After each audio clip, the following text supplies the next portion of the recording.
Aurélien. Bonjour Max. Et donc, eh bien, on sait que tu fais des petites guitares jazz, en général à petite caisse. Petite caisse, ouais. Hein, des petites archtop. Et là, tu nous as sorti une guitare acoustique. Alors dis donc, c'est un peu la surprise. Je me suis fait plaisir là. Une petite acoustique 15 pouces, archtop. Et donc, tu peux nous détailler un petit peu la bête? Alors la bête, au niveau des bois, on est parti sur du standard. Hein. On a une table épicéa, vraiment standard. Éclisse, fond en acajou ondé, en érable ondé. Le manche également, un manche en 2 pièces. Voilà. Après, cordier, chevalet, touche et plaquage de tête en ébène.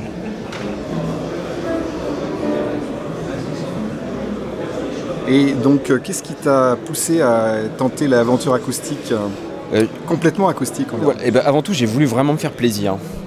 Voilà, je suis vraiment parti du modèle L0 de chez Gibson. Voilà, ça, elle m'attirait. Et j'avais envie de caler une voûte à ma façon dessus. Voilà.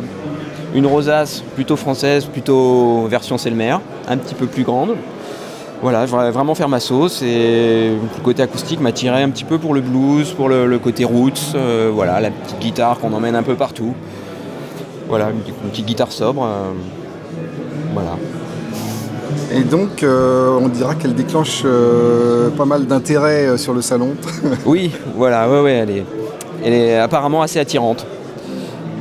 Donc tu te poses la question de savoir si tu vas pu faire que des acoustiques finalement. Je peux peut-être faire que ce modèle. Voilà. Voilà. Alors pas de pan coupé quand même, explique-nous, parce que pourquoi tu voulais d'abord faire une guitare comme ça avec disons une configuration assez classique. Alors oui, voilà, là je partais vraiment dans un look sobre, classique. Voilà. Après, le guitariste peut démancher. Il faut le faire travailler. Voilà. Non, voilà, c'était vraiment... avant tout, je partais dans un but de me faire plaisir au niveau esthétique. Oui, je savais voilà. pas vraiment où j'allais vers le son, hein, pour être honnête.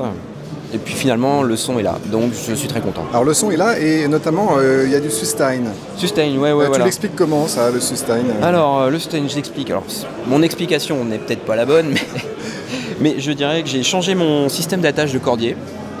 Ah oui, c'est ça tu peux nous le détailler. Voilà. Ouais, alors avant, j'attachais mes cordiers avec un lacet de violoncelle qui partait d'ici et qui faisait le tour de l'attache courroie. Maintenant, j'ai un axe en laiton qui part dans le bloc, je ne sais pas si tu vois. Tout à fait, on le voit. Qui part dans le bloc arrière de la guitare.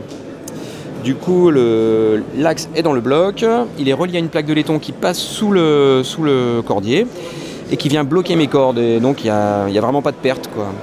Il y a un ensemble laiton qui, pour moi, je pense, donne un petit peu plus de sustain, quoi. Voilà. Voilà mon explication, mais... voilà. Eh ben, super, donc le nouveau modèle d'Aurélien, elle est déjà vendue je crois d'ailleurs. Hein? Normalement oui. Donc tu es prête pour en reconstruire une autre? Là normalement, lundi j'en rattaque une. Affaire à suivre. Voilà. Oui, donc on est avec Gérard Châtelier sur le stand des guitares Châtelier Frères. Gérard, hier tu as donc confié une guitare à Sylvain Luc. Oui, je crois que c'est celle qu'on voit juste derrière toi. C'est cette guitare en cocobolo, oui.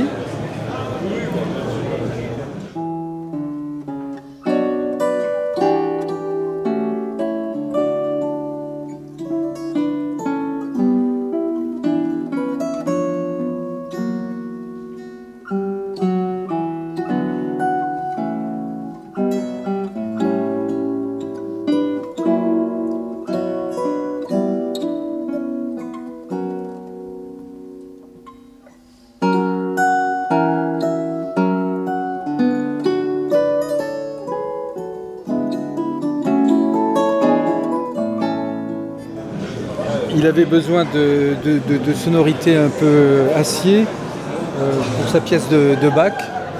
Vous avez des relents un peu de clavecin. Mais dans ses mains, le son est autre chose, si tu veux. On écoute nos guitares comme jamais on les a entendues. Et il a une capacité de révélation du son qui lui sont propres, qui sont uniques. Ouais. Et tu peux nous dire à quelle occasion vous vous étiez rencontrés au départ? Alors oui, on s'est rencontrés il y a assez longtemps maintenant, il y a une dizaine d'années. Et c'était un des guitaristes qui nous joue qui m'avait convaincu de présenter nos guitares à Sylvain, alors que j'imaginais que ça ne l'intéresserait pas parce que je le voyais avec d'autres types de guitares. Et finalement, au bout de quelques péripéties, donc on s'est rencontrés. Et en fait, il a tout de suite aimé nos guitares.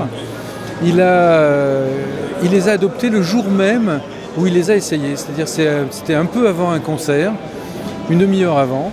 Il a essayé la guitare et puis il m'a dit « Est-ce que je peux la jouer pour le concert ?» Alors bon, j'ai réfléchi 5 minutes. Non, j'ai pas réfléchi. Je lui ai dit « Oui, bien sûr !»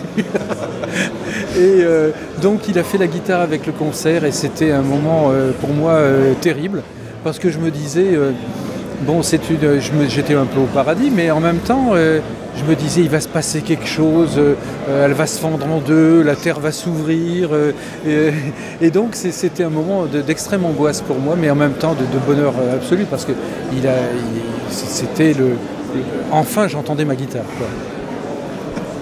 Bon, juste un mot sur votre lutherie. Donc, on sait que vous êtes concentré sur un type de modèle ou un seul modèle. Voilà, oui. un seul modèle. Et quelles sont les évolutions récentes? Tu m'en parlais hier. Il y a des petites choses à dire peut-être sur. Les évolutions récentes, elles portent sur le barrage. Là, on est en train d'étudier avec Philippe beaucoup de possibilités. Ça fait déjà un moment qu'on y est. On pense aboutir dans les mois qui viennent à essayer de proposer le même modèle, mais avec un nouveau barrage. Donc là, pour l'instant, il n'est pas complètement au point, mais c'est en passe de l'être. Et donc ce nouveau barrage, pour quel type de rendu sonore? Parce que vous avez une intention en tête, je suppose. Alors, le rendu sonore, ça va être au niveau des timbres, on pense la même qualité de timbre, mais on espère avoir une guitare encore plus facile à jouer. D'accord. C'est-à-dire, on essaye de rechercher quelque chose sur la compliance de la table. On pense que la facilité de jeu, elle est due évidemment au réglage, c'est-à-dire à ce que communément on appelle l'action, mais en fait, le sentiment de facilité de la main gauche vient de la main droite, je pense, pour beaucoup. Et c'est la réponse de la table qui donne à la main gauche la facilité de jeu. Donc c'est pour ça qu'on recherche sur ce nouveau barrage. Bon, ça m'a l'air passionnant tout ça. C'est passionnant, c'est ingrat parce que ça nécessite beaucoup d'essais, beaucoup de tâtonnements, mais là on a l'impression de s'approcher un peu de la cible. Donc peut-être qu'on n'y arrivera pas, mais je pense qu'on aura la réponse dans quelques mois. Affaire à suivre de très près. Oui.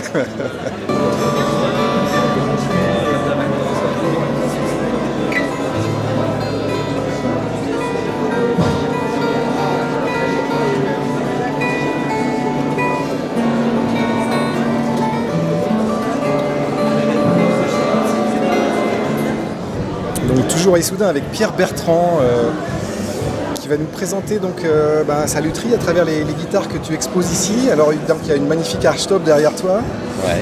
avec des reflets pour l'instant, mais et des petites guitares, des petits formats. Ouais, des parlors. Voilà, alors explique-nous un petit peu les axes dans lesquels tu travailles. Donc c'est beaucoup d'acoustique bien sûr. Parmi les acoustiques, donc je travaille beaucoup sur les petits formats, les parlors à l'heure actuelle, qui sont ça. Ça c'est un style 2, c'est un des plus petits formats que faisait Martin, la marque Martin au 19e siècle. Et puis là c'est un format 1, c'est une guitare un peu plus grosse avec des éclisses plus profondes. Voilà, là c'est un noyer, c'est encore un épicéa. Et là c'est la petite sœur, la petite dernière, c'est aussi un style 2, donc c'est le même format que ça. Toujours avec un épicéa, mais on est le fond et les éclisses en palissandre indien en fait. Voilà, touche ébène. Qu'est-ce qui t'a amené au petit format comme ça? Une demande. D'abord, ça m'intéressait. Avoir essayé des guitares comme ça. J'ai eu dans mes mains une Martin style 2, donc comme ça, de 1893. Et j'ai trouvé que c'était merveilleux le son. Donc j'ai beaucoup étudié cette fameuse guitare et ça m'a permis d'en faire comme ça. Et il y a une tendance tout de suite. Les gens qui font du finger picking aiment bien ces petites guitares. Voilà, avec des manches un peu larges et des petites guitares légères qu'on sent bien vibrer, voilà.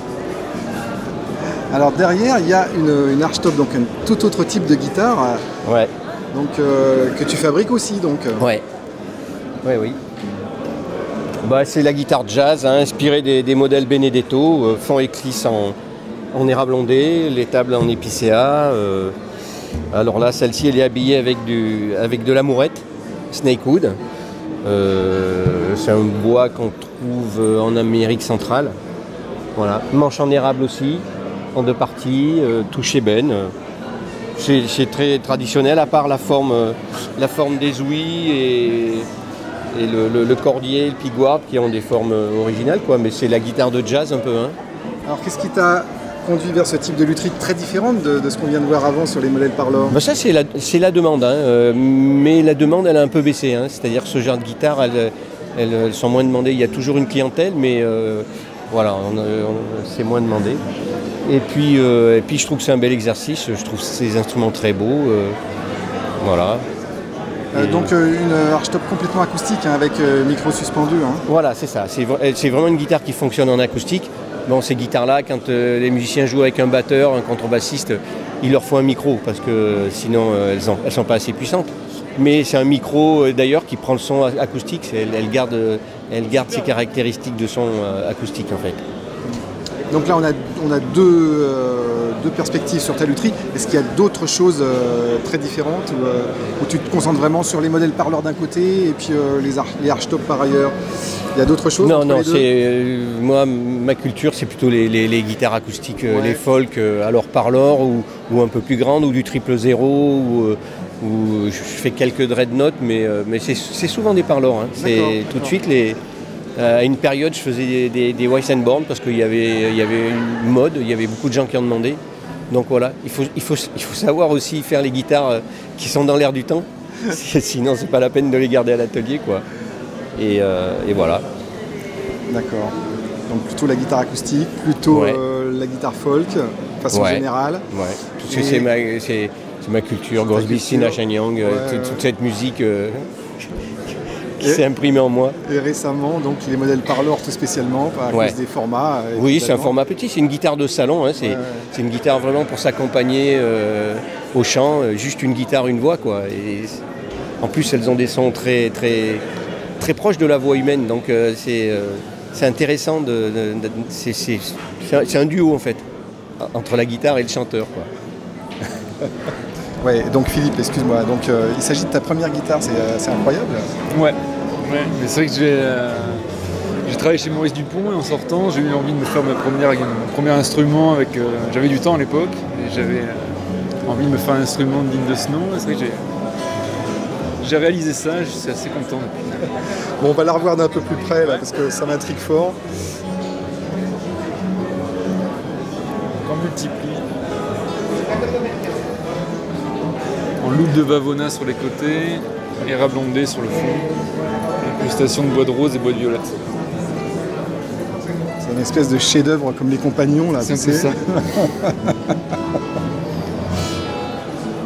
Et t'as récidivé à droite avec une rosace pas mal travaillée aussi là. Ouais, c'est un peu plus sobre parce qu'après on est sur du massif. Ouais. Mais ouais, toujours un peu l'envie de se démarquer avec surtout le travail autour des rosaces et des incrustations. Ouais, c'est un peu devenu une signature, quoi. Voilà, c'est ça. Ouais, très joli travail. Toutes mes rosaces sont plus ou moins travaillées dans les Je suis en train de les détailler une après l'autre. Ouais, tu leur donnes vraiment un caractère, quoi. Ouais. Et les gens s'habituent doucement. C'est vrai que c'était pas gagné au début. Finalement, finalement maintenant c'est plus un signe de reconnaissance, les gens me reconnaissent avec ça. Donc c'est une bonne chose. C'est ça, t'as marqué un point en fait à la longue. À la longue, à l'usure. Écoute, superbe travail en tout cas.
Oui, alors impossible sur cette édition 2017 d'Issoudun de ne pas passer voir Philippe Bern, donc, dont on a vu hier soir une création à la fois musicale et de lutherie, si j'ose dire, avec une série de guitares tout à fait extraordinaire. Alors Philippe, raconte-nous un petit peu ce projet tout à fait spécial en fait. Oui, le projet c'est 3 ans de ma vie à peu près. Donc vite fait, j'arrive bientôt à 20 ans d'ancienneté dans ce métier. Donc pour les 20 ans, j'avais envie de me faire plaisir. Donc je me suis dit, allez, je m'autorise à désapprendre tout ce que je sais, puis faire des instruments complètement différents, voilà, tant dans la forme que dans le son. Voilà, j'avais envie d'une récréation en fait.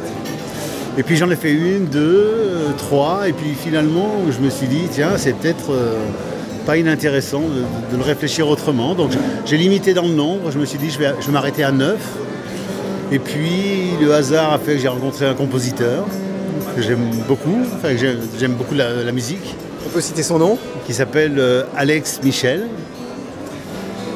Qui a écrit... Remarquable écriture, on a pu l'apprécier hier au concert. Donc il a écrit avec et pour les lunes, ça c'est important. C'est-à-dire qu'il s'est immergé dans son studio avec tous les instruments et il a créé la musique qu'avec ça. Ça c'était important parce qu'il s'est imprégné de ça. Et on a fini par joindre un danseur parce que tous les dessins que je fais, toutes les idées que j'ai, elles m'arrivent toujours en marchant. Je suis un marcheur, j'aime ça. Et quelque chose qui prend naissance dans le mouvement, à mon avis, demandait à avoir sur scène une représentation de ce mouvement. Donc la rencontre avec Charles a été quelque chose d'extraordinaire parce que c'est un très grand danseur qui m'a fait l'honneur de participer au projet. Et donc voilà, de là est né ce spectacle qu'on a pu donner pour la première fois à Issoudun, grâce à l'équipe qui nous a fait confiance. Parce que, donc c'était hier soir, voilà, c'est ça. Un des événements du festival. Voilà, et donc il faut savoir que le festival a acheté le spectacle alors qu'il n'était pas encore écrit. Donc c'est quand même une belle marque de confiance. Et bon, je ne cache pas qu'aujourd'hui je suis excessivement heureux.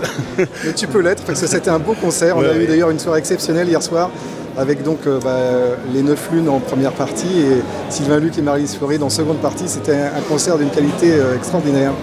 Bon, voilà, parfait. Donc maintenant, c'est la naissance du spectacle. Donc voilà, on va chercher un producteur et puis il y a beaucoup de choses dans les tuyaux, mais j'espère qu'on va aller assez loin. On a pas mal d'ambition avec ce spectacle. Hein. On va pas trop en dire tout de suite, mais il y a des belles perspectives d'avenir. Oui, alors ce qu'on soulignera au passage, c'est à la fois l'école de la fantaisie et de la rigueur, parce que évidemment, dans des formes très originales de guitare, il y a beaucoup de fantaisie. Mais dans l'écriture musicale, il y a aussi une grande cohérence, et y compris au plan sonore. J'ai trouvé que c'était remarquablement cohérent pour avoir à peu près, je crois, 7 guitares ensemble sur scène, il me semble. C'est ça. Alors, il y a juste une petite chose qui m'accroche l'oreille, c'est que c'est pas des fantaisies. C'est que aujourd'hui, je pense que ce métier, qui est formidable, qui est un métier extraordinaire, que j'aime par-dessus tout, arrive un peu au bout de son... Je crois qu'il a besoin de se renouveler, de réinventer un peu, de se réinventer. Voilà. Et on s'est peut-être un peu trop longtemps contenté de ce que nos ancêtres ont fait. Et on a peut-être... voilà. Moi, je me suis dit que peut-être on pouvait faire de la musique aujourd'hui avec les micros, toute la qualité des choses qu'on a. On peut aller chercher des sons très différents. Voilà. En faisant de l'instrument lui-même une œuvre d'art, donc qui va satisfaire l'œil du spectateur et, à mon avis, modifier l'écoute qu'on a de la... Est-ce que si vous aviez vu ce spectacle avec des guitares tout à fait quelconques, vous auriez eu cette écoute? Je vous laisse répondre à ça, mais je crois que c'est intéressant de se demander ça.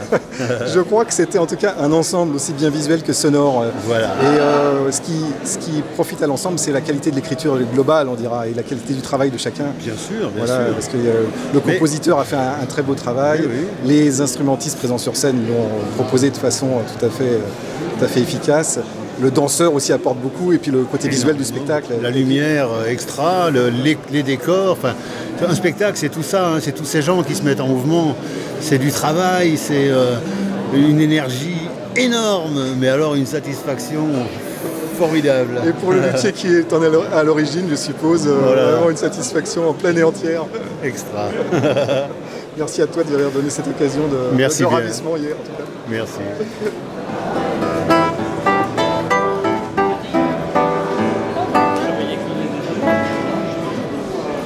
Bonjour Maurice. Donc nous sommes à Issoudun et un des événements de la lutherie de l'atelier Dupont, c'est la sortie de cette fameuse guitare cristal noir dont tu nous avais parlé avec table donc en matériaux composites, qui maintenant est arrivé au terme de son parcours. Voilà, depuis le début de l'année et en production, on commence à vendre évidemment au compte-gouttes puisque ça reste un modèle très haut de gamme, mais qui est vraiment abouti à notre sens, même si l'avenir lui réservera certainement quelques évolutions. On a déjà un instrument abouti dans ce qu'on recherchait. Ouais, donc cette guitare qui est en l'occurrence celle-ci que j'ai ici, et donc là avec une table en fibre de carbone composite, avec un aspect extérieur structuré. On utilise il n'y a pas de vernis dessus, hein, c'est pas du tout, on s'éloigne très loin on s'éloigne vraiment des canons de la lutherie traditionnelle, puisque là la table est faite d'un seul tenant entre la composition de la matière de la table et les barrages. Tout est fait en une seule fois. Donc avec la fibre de carbone et puis de la mousse intérieure pour donner un peu d'épaisseur sans ajouter de poids. Ouais, même la rosace est mise en même temps que et incluse dans la résine de la fibre de carbone dès le moulage de la table. Et donc tu as tenu à associer le physicien avec lequel tu as travaillé, puisque ça s'appelle Dupont-Benayouf. En fait cette guitare on l'a faite parce que c'est la rencontre de Charles, de notre rencontre de Charles et moi, ce travail en commun, donc de toute l'expérience qu'avait Charles dans le carbone depuis une trentaine d'années. Et puis depuis 5 ans, on a passé du temps à développer et à vraiment finaliser la guitare avec c'est de résoudre les problèmes techniques qu'on pouvait avoir, qui ont été beaucoup plus nombreux que prévu, de fabrication, et puis après les problèmes d'homogénéité de la guitare, d'en faire un instrument qui soit intéressant à jouer. Et puis après, on a travaillé aussi pas mal l'aspect esthétique, hein, au niveau même si on n'est pas à 100% satisfait, c'est la rosace, les différents éléments, parce que ce côté noir fait que c'est très différent d'une guitare conventionnelle. Donc il a fallu chercher une esthétique différente. Et on a, après différents essais, on est arrivé à un type de rosace qui varie en fait d'une guitare à l'autre, puisque chaque rosace est unique et vraiment peut être très différente puisque c'est fait avec de la feuille d'argent, de la feuille d'or et de la feuille de cuivre, suivant les différents modèles. Donc on alterne, après on peut avoir des flocons de tailles différentes. Et voilà, on se fait plaisir. Une stratégie de que beaucoup de multinationales n'ont pas. On a beaucoup travaillé après sur la... Alors là, c'est une guitare, en fait, la particularité, c'est qu'on est sur une guitare avec un manche démontable et on part d'une hypothèse un peu différente d'une guitare conventionnelle où on a un manche collé. On part là d'une hypothèse d'optimiser la guitare, de la régler comme une Formule 1, c'est-à-dire qu'on règle la guitare non pas en fonction de la hauteur des cordes, mais en fonction de la sonorité optimale. C'est-à-dire qu'on adapte le chevalet pour avoir le moment où on sent que la table se met vraiment en équilibre avec la tension des cordes, pour qu'elle soit la plus réactive et la plus sensible possible à la moindre sollicitation du guitariste. Et puis à partir de là, on va démonter le manche et régler le manche en fonction pour avoir le réglage de hauteur de corde qu'on considère essentiel pour le guitariste. Alors que souvent sur une guitare c'est le contraire, on part sur un réglage qui est fait à la fabrication, alors que là on intervient sur le réglage vraiment à la fin. Ça nous permet on s'est aperçu que il y avait une grosse différence de sonorité, justement, quelquefois avec des petites adaptations de hauteur de sillet, où vraiment on passait d'une guitare qui devenait standard à être une guitare hyper réceptive à la jouabilité, vraiment aux moindres sollicitations du guitariste. Donc ça c'est un point très important. Et puis pour des raisons de fabrication, on fait également la guitare comme ça, avec le manche qui est totalement vissé, mais calé, après vraiment réglé à la demande. Et bien voilà, le bébé est arrivé à maturité. Voilà, et là on est en projet sur faire un autre modèle un petit peu plus simple, un peu moins cher, pour s'adresser, là on est sur une clientèle de concertistes, vraiment une guitare de concert qui est capable de rivaliser avec un violon, avec une flûte traversière, jouer avec un quatuor. Donc ça c'était le but, et en même temps en ayant de la musicalité. Et là on va travailler sur un modèle un peu plus abordable pour des élèves, des très haut niveau d'élèves de conservateurs supérieurs, mais voilà, avec un budget un peu plus bas. Voilà. Ça c'est le prochain challenge, on va travailler là-dessus, d'ici la fin de l'année on va sortir un ou deux nouveaux modèles. Voilà les projets. Voilà qui est dit. Merci.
Bonjour Alex, donc 29e édition du festival de guitare d'Issoudun.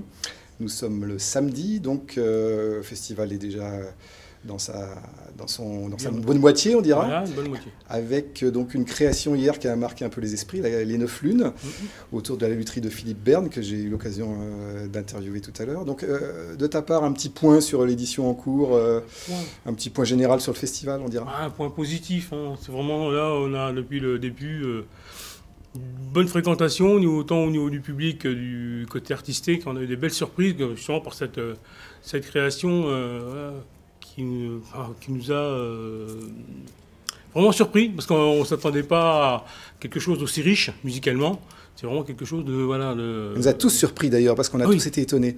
Tout le monde a été scotché par la qualité musicale, la qualité, les mises en place des orchestrations, le décor simple mais présent, voilà, le danseur. Voilà, l'intégration du danseur dans les musiques était vraiment parfait, réussi. Tout à fait. Et puis on a eu une belle deuxième partie avec Sylvain Luc et Marie-Lise Floride. Voilà, ouais. Là aussi une belle surprise. Donc ça a été une très belle soirée hier en tout cas. Ouais. Voilà. Par ailleurs, ce soir, on va avoir une deuxième série de beaux concerts, en particulier avec Fred Chapelier. Complètement. Deux soirées, une dernière soirée totalement différente de celle d'hier soir, parce on sera plus dans la musique électrique amplifiée. Voilà, donc avec en première partie Marc Longchamp, un quartet avec un guitariste que j'ai découvert il y a 2 ans, mais qui, mine de rien, a un parcours musical riche. Tout à fait, je l'ai découvert aussi à peu près à la même époque que toi. Ouais. Voilà, donc il a, quand j'ai été voir un peu son CV, j'ai découvert qu'il avait produit un album de John Best, qu'il avait tourné avec elle aux États-Unis, qu'il avait joué avec des grands noms de la guitare. Et je suis très fort étonné de ne pas connaître son nom. Voilà, je ne peux pas avoir la prétention de dire que je connais beaucoup de monde dans le monde de la guitare. Mais ce nom-là m'était totalement inconnu. Voilà. Donc j'ai trouvé, et je pense qu'on n'est pas prêt de l'oublier. Voilà. Et en deuxième partie, évidemment, Fred Chapelier, qu'on ne présente plus, avec Dale Blade, qui est un spécialiste du Mississippi Blues. Bon, alors, un petit mot sur ce qui se dessine pour l'an prochain. Donc ce sera le 30e anniversaire d'Issoudun. Je suppose que tu vas... 30e édition l'année prochaine, et 30e anniversaire l'année d'après, par le jeu des intervalles. Voilà, donc on est déjà en train de... Bon, pas finalisé, mais voilà, on dit déjà qu'est-ce qu'on va faire. On dégage les grands axes déjà. On va essayer évidemment, il y aura beaucoup de guitares acoustiques parce que c'est quand même le credo du festival d'Issoudun, c'est notre thème principal. Et on va voir. On est en train de réfléchir à tout ça, mais vous inquiétez pas, je pense que ça devrait être encore quelque chose de bien. Eh ben, écoute, merci. Longue vie au festival. Merci. Bonjour, donc je m'appelle Michael Gidon. J'ai rencontré Pascal Kramga à l'Esprit du Bois à Cluny et on a bien sympathisé. Et puis voilà, je me suis mis un petit peu à faire des bidouilles et j'ai pris une guitare existante en fait qui était assez bridée. Je tairai le nom de la marque, on va pas faire de la publicité. Voilà. Et puis je trouvais qu'elle était très agréable au niveau du manche, mais j'en avais une autre qui me servait déjà. Alors ce que j'ai fait, j'ai coupé le manche derrière et puis j'en ai mis un deuxième. Voilà. Et donc ça m'a permis de mettre, j'ai ici 6 petites cordes, des petites cordes comme des cordes de psalterion, hein, voilà.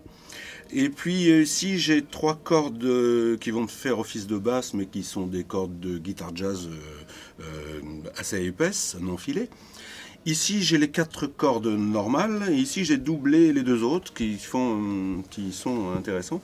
Voilà, ensuite j'ai 8 autres cordes là, et 8 autres là. Alors bon, elles ont des sons un peu différents les unes des autres. Et puis alors là, ça c'est un système, je vais en parler après. Voilà, alors déjà, donc ici...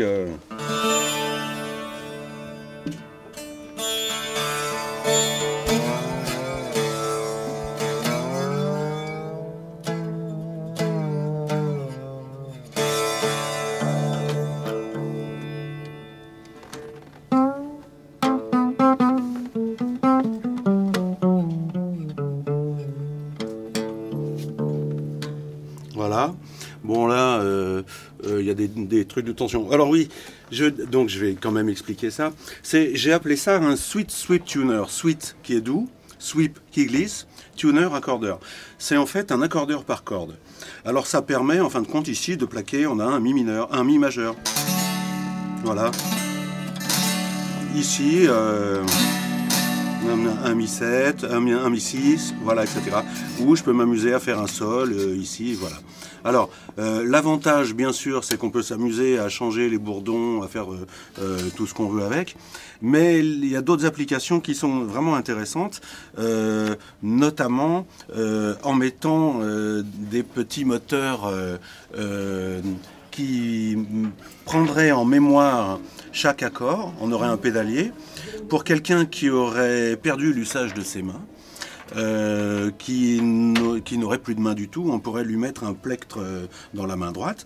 Et puis, avec un seul doigt, en même temps, il pourrait s'amuser à faire de la musique. Voilà. D'accord.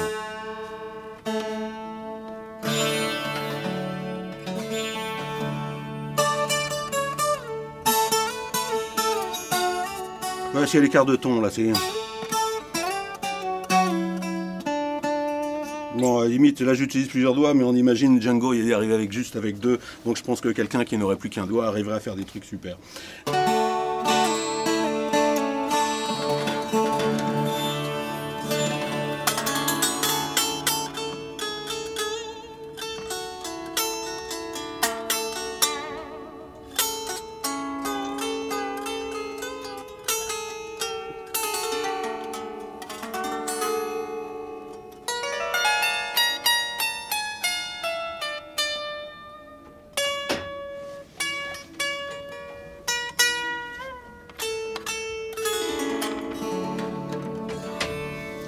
Voilà, donc ben voilà, après il y a les petits accordeurs de violon, là j'ai mis c'est comme pour les... Enfin on peut pas accorder très finement là-dedans, hein, parce que j'ai un bois d'érable à l'intérieur à chaque fois, bien sûr, j'ai des talons à l'intérieur, bien entendu, hein. Voilà, donc ici pour accrocher les cordes. Voilà, donc alors j'ai aussi un système qui est pas non plus, parce qu'en fait il faut voir une chose, c'est qu'ici j'ai deux micros simple bobinage, là j'ai un double bobinage et là j'ai un système actif. Et en fait c'est un peu difficile de mélanger l'actif et le passif, mais en fin de compte j'ai trouvé un système qui est pas mal du tout.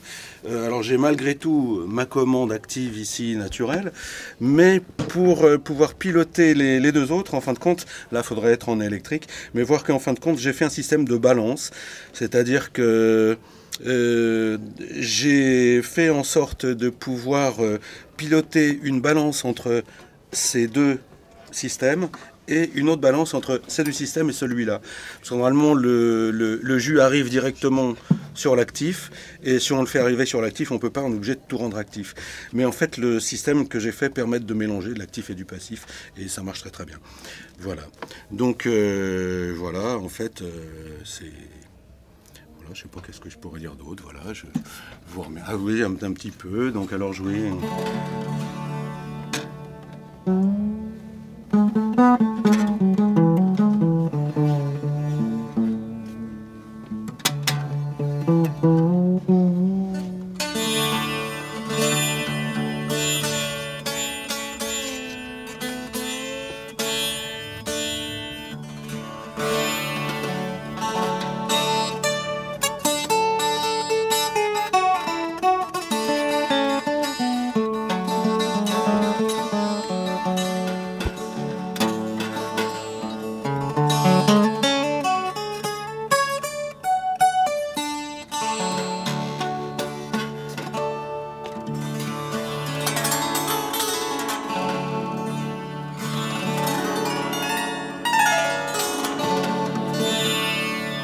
Voilà, j'ai fait de manière ergonomique pour qu'on puisse d'un coup, comme ça, tout avoir sous la main. Voilà.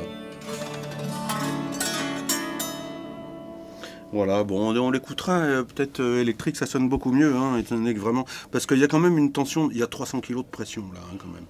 Donc pour une guitare normale, ça explose pas mal. Voilà. Elle porte un nom?